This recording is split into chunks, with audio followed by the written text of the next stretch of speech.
Greetings. I was having a bit of a bad day, so I thought I'd come home and make a show. After I'd done a little bit of research, I was looking up on my Kindle because I have some of Gurdjieff's books on Kindle, so it's a great way of looking up certain words.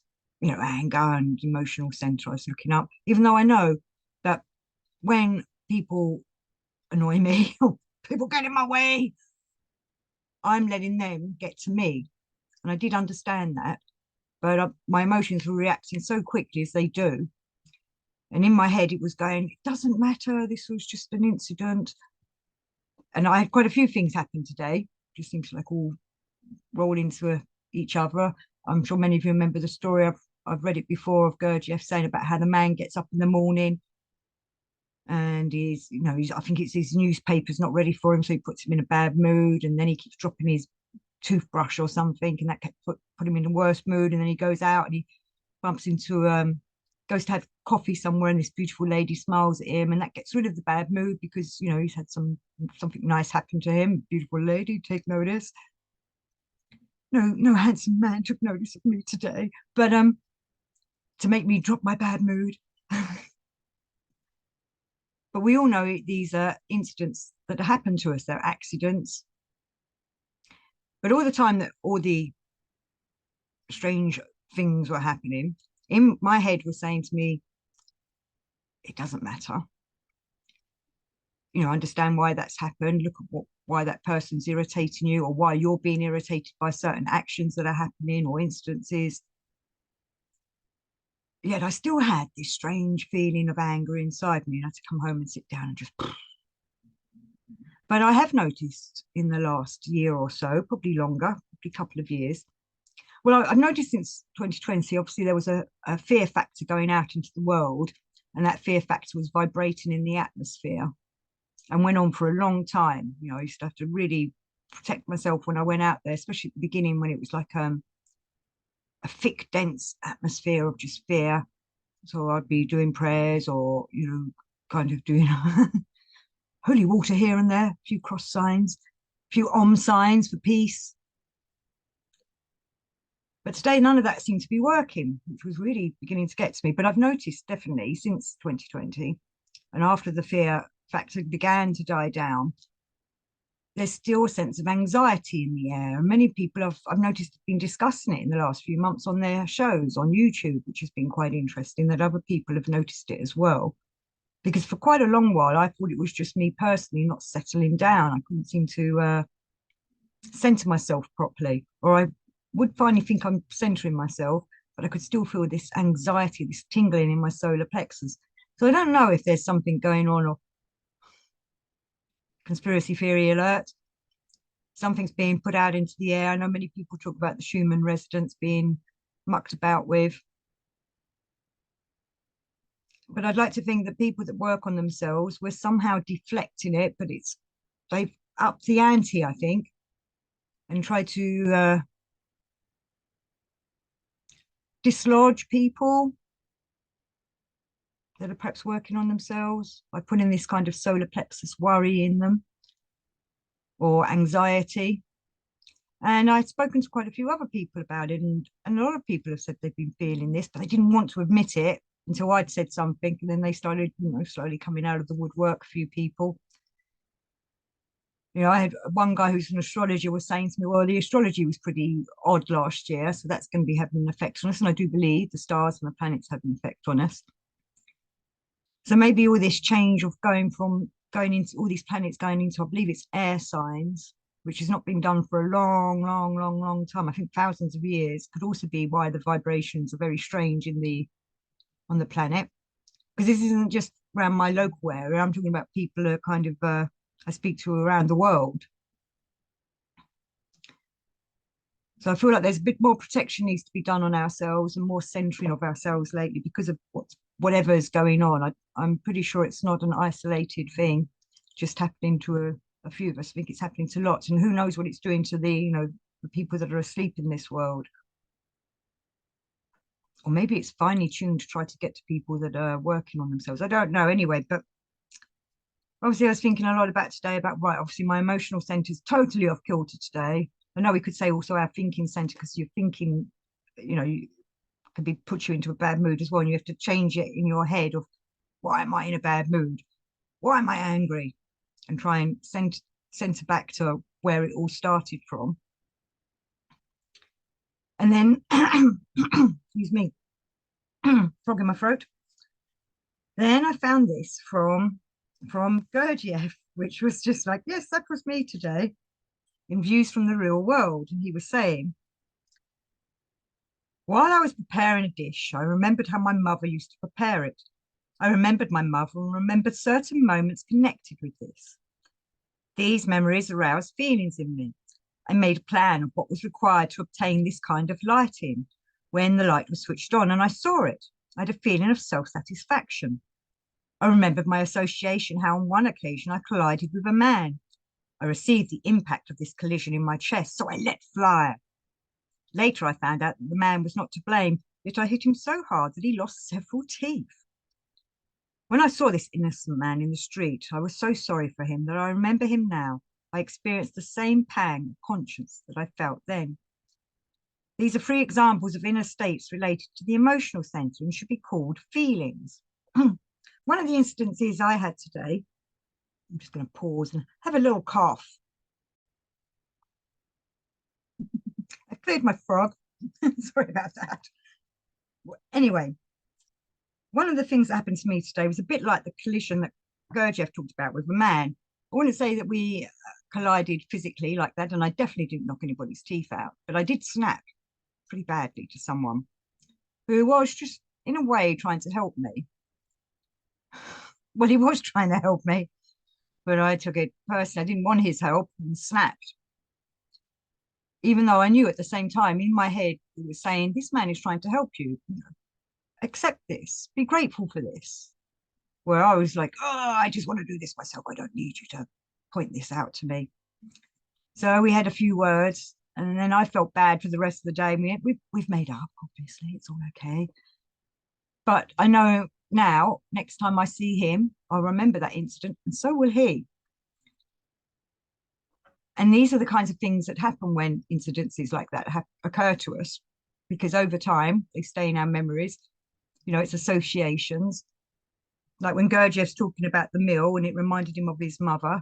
Well, it's the same with a lot of the things that we do. When we're doing something that we've done before, or perhaps doing in a different way, it reminds us of how it was done originally. And then impulses from when we done it originally can affect how we're doing it now. So we have to remember that every time we do something, we should be doing it afresh, anew, and not putting associations from past incidences into it. It's difficult. But if we're aware of that when it creeps into our head, maybe we can stop it and start afresh. You know, there's been times when okay, let's take the meal situation, you know, where I've gone to a cafe. Perhaps I used to go there loads with a beloved guy or something, a loved one. Then we split up. And then when I go back there next time to that cafe, I've got all their memories and associations of that time when I was there with the beloved, who I'm now no longer with. But so when I'm going back there again now on my own or with friends, I have to make sure the old associations of the time when I was there with my beloved don't creep into that moment of being there now. Hopefully I've not said that all chippity goop. And that happens in many associations in our life, isn't it? It's like when you're in a work situation, you have a row with somebody at work. Hopefully you get to make it up, but it's always there in the back of both of your minds. And how do you move on from it? This is all part of this emotional center working. And J.G. Bennett reminds us we are animals in our lower nature. Our emotions of fear and excitement, anger, curiosity, timidity and courage, irritation and contentment are the same as those we see in the animals. The truly human feelings of love, faith, hope and conscience are possible only in creative beings. Unfortunately, we have lost the ability to experience normally the positive emotions and have substituted for them the lower animal passions, which we do. The examples I was just giving you, we remind ourselves through excitement, anger, what else was he saying there? Courage or irritation, you know, the things that irritate us seem to keep springing back up, don't they? You know, like it's irritating me now that that frog's come back into my throat, but I've got to just persevere and hope it'll go away. The these things in certain situations pop back up and try to bring us back down into our lower centers when we're in our higher centers, or when we're more centered in all three centers. We're kind of aware, right? That's a little bit of anger coming in. That's a bit of irritation coming in, or the other ones that he's mentioning here. You know, a bit of um, contentment of some kind, which is always good, but we mustn't cling on to that. Or even curiosity. Curiosity killed the cat, they say, but it's always good to ask, I think. Always ask questions. So that is a weird one, isn't it? In the Towers of the Growl stories, the reason Parsifal failed his growl test the first time was because he didn't ask the Fisher King why he was ill. So questions are important to get us forward in life. But for some people, they don't want to be asked questions. I myself don't really like questions being asked about my personal life, but I know it's a way that people get to know somebody. So I have to, find a way of talking about my personal life without giving too much away. But at the same time, when you're meeting someone or getting to know someone, that's how they get to know you. Again, people judge people on what they know of somebody, especially when they're first meeting them.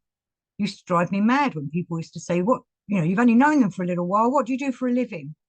And most people judge you on what you do for a place of work, which I think is quite, off really.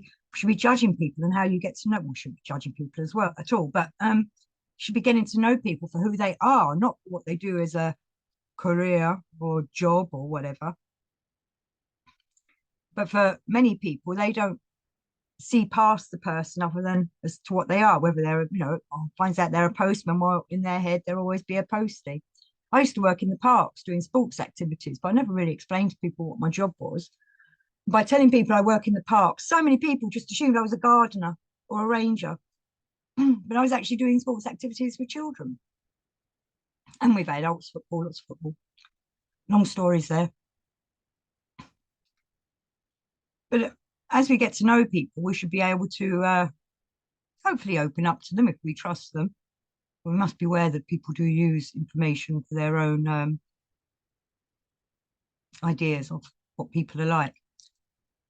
And going back to today, to my situation with this guy, he's never seen me like that. And I'm quite embarrassed that I was like that. But it's something now he's going to remember me as being by. So this is one. I'm not saying we need to be perfect angels all the time, but we do screw up, all of us. And I know we're supposed to learn from this, and it should help us develop ourselves. And for me, I've got to make sure that I don't linger on them thoughts when I next meet that guy and think of that time. Hopefully, we can laugh and joke about it. And then we can carry on with our lives, our relationship onwards as, the friends that we are. I want to go back to views from the real world, because I had quite a lot about that. Because Gurdjieff always reminds us that we must suffer in our remorse.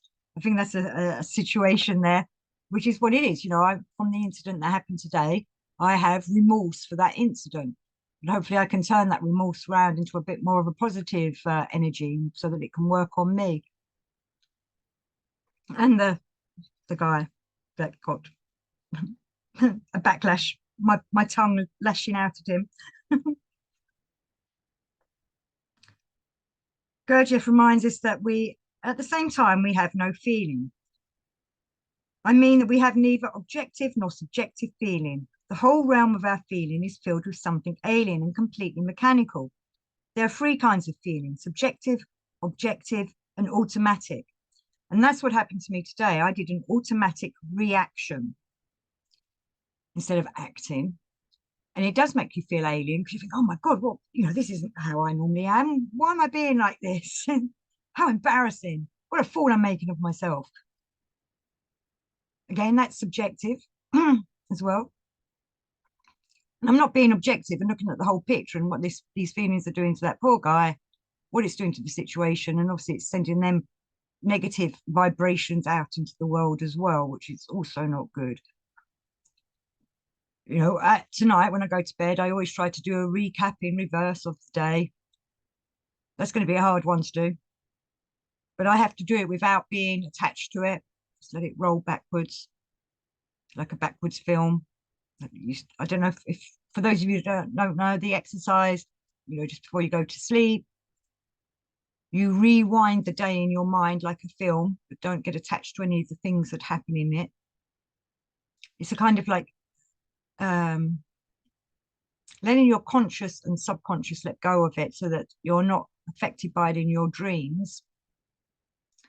So that then hopefully you dream more peacefully, but also then maybe the right kind of dreams will come to you.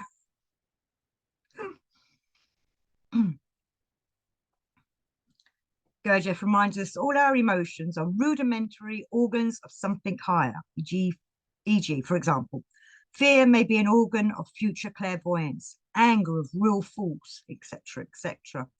And it is, in a way, isn't it? Our lower centers are rudimentary centers, rudimentary versions of our higher centers. Just think what our higher centers would be like if we were just attuned to them. What perfected angels we would be.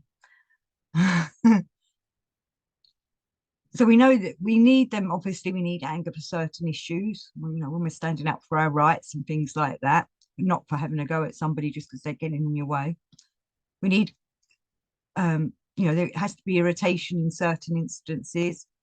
You know, when you're seeing an injustice or something, it needs to motivate you on to sort out that injustice and correct it. I've also got here from my book, Life is Real, Only Then When I Am. This is a bit of a long quote, but I thought it was all very essential. In your ordinary life, you totally lack any understanding of the difference between two entirely distinct impulses of an average man, namely between the impulse of feeling and that of sensing.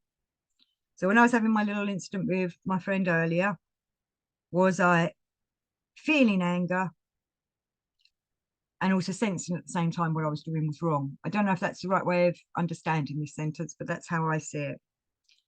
A man feels when what are called the initiative factors issue from one of the dispersed localizations of his common presence, which in contemporary science are called the sympathetic nerve nodes, the chief agglomeration of which is known by the name of the solar plexus, and the whole totality of which functioning in the terminology long ago established by me is called the feeling center. And he senses when the basis of his initiative factors is the totality of what are called the motor nerve nodes of the spinal and partly of the head brain, which is called, according to this terminology of mine, the moving center. So my whole moving center got rocked by this incident today. You know, I can't deny I was feeling quite, my solar plexus was all over the place. My body was like, oh, what have I done? And I could feel everything, well, not even tingling, because it wasn't a tingling sensation. It was definitely a more an angry sparky. But when we're working on ourselves and doing the Gurdjieff exercises, he makes us concentrate on our spines a lot, because our spines are the nerve nodes, as he's saying here. And that we should be trying to make sure that we're all fully connected, everything's connected, arms, legs, all your limbs and your head, your neck, all connected, and it's connected through that spinal cord. And I think a lot of people have back problems because they're carrying obviously issues, carrying, you know, a lot of stress, a lot of guilt, conscience, and things like that.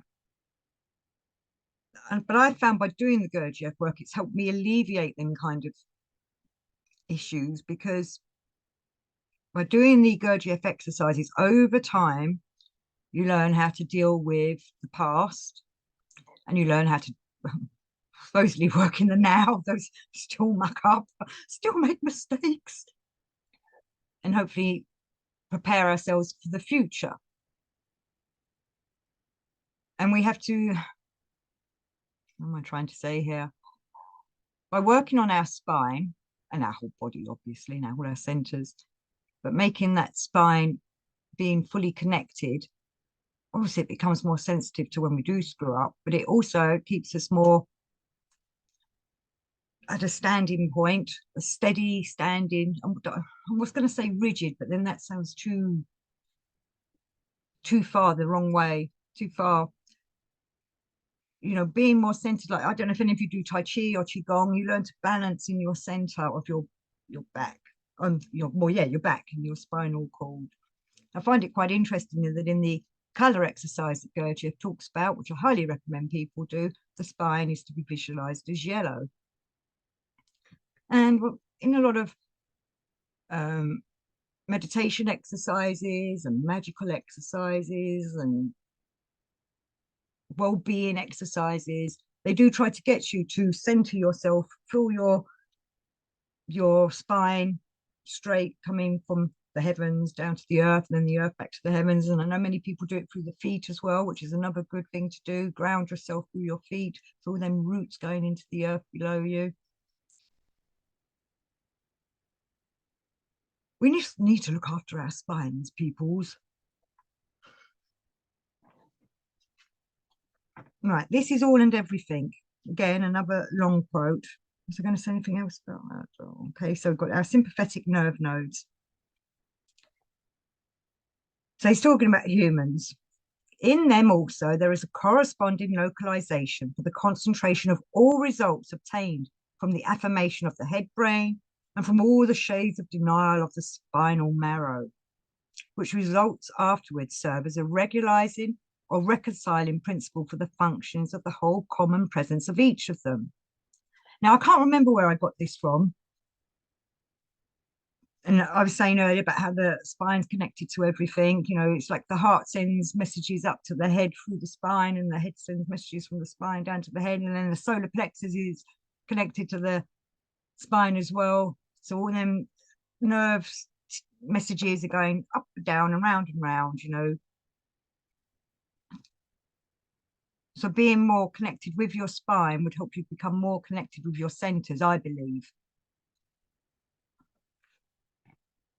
So, right. In the beginning, these three brain beings also had this third concentration, similar to us, as he means is in himself, Beelzebub, and his grandson, and those like him, in the form of an independent brain localized in the region of their breast. But nature was compelled, without destroying the functioning itself of this brain of theirs, to change the system of its localization. She gradually dispersed the localization of this organ, which had its concentration in one place in them, into small localizations over the whole of their common presence, but chiefly in the region of what is called the pit of the stomach. So these localizations that are to do with feelings are all over the body now. The totality of these small localizations in this region they call the solar plexus, or the complex of the nodes of the sympathetic nervous system. And in those nervous nodes, there are accumulated all the results obtained from the affirming and denying manifestations of their head brain and spinal column. And these results are later also such a neutralizing principle. So he's talking about the obviously we've got the law of three going on here: wholly affirming, wholly denying, wholly reconciling, transubstantiating me for my being. And when we've not got them working together, we become unbalanced. We're quick to anger and snappy at our friends. So as you know, I did this show mainly on a bit of a personal note as well, I suppose. So the solar plexus, obviously, is the complex of the nodes of the sympathetic nervous system. And as I was saying earlier, many people seem to be saying that their nervous system is all over the place and that their solar plexus is going up and down and round and more than just butterflies in them, and they can't seem to stop it. I don't know if something is going on in the outer world realms trying to disorientate people. But if we are aware that's what they could be doing, then at least we're in control of ourselves when they're trying to do it. We know that it's coming from outside and not our inner self. I know I do a emerald tablets of froth workshop. I've started running them again. And one of the things he says is that when we feel that kind of thing happening to us and we don't know why, first off, we look inside ourselves to see if it's something we've done to ourselves to knock us off balance. Then we sit and try and feel whether it's from the outside. And that was an exercise I started doing again this week. And I strongly feel it is from the outside, but it is affecting us. Maybe that's an exercise you can do for yourselves as well. If you're unsure if it's your own inner thoughts and feelings that are making you be disorientated in your solar plexus. And like I say, sit, feel, sense. But if it's coming from the outside, we need to either put protective barriers up on us or we continue doing the work. This is one of the most important things, I think, because I know people want to talk conspiracy theories and talk about the shit show of the last few years over and over and on and on and on. But we need to instead really move on and work on ourselves and take ourselves out of all that. It's nice to be aware of what's going on, but the way to make sure it doesn't affect us is to work on ourselves so that we're fully centered and built ready for this shit show that's continuing. Hopefully it will finish soon and we can go and still work on ourselves and still become enlightened beings, hopefully. Well, I intend that we will. That's what I want to happen. But sensing what's coming from within us and what's coming from outside is an important exercise. And I know that there's many of you out there a bit concerned about what's happening to themselves. So hopefully your solar plexus is not whirling around and round and round, and it's steadying itself down, and you can figure out what it's doing to you and where it's coming from and how you can work with it to help you develop into a stronger, faster, more bionic person. Thank you for watching.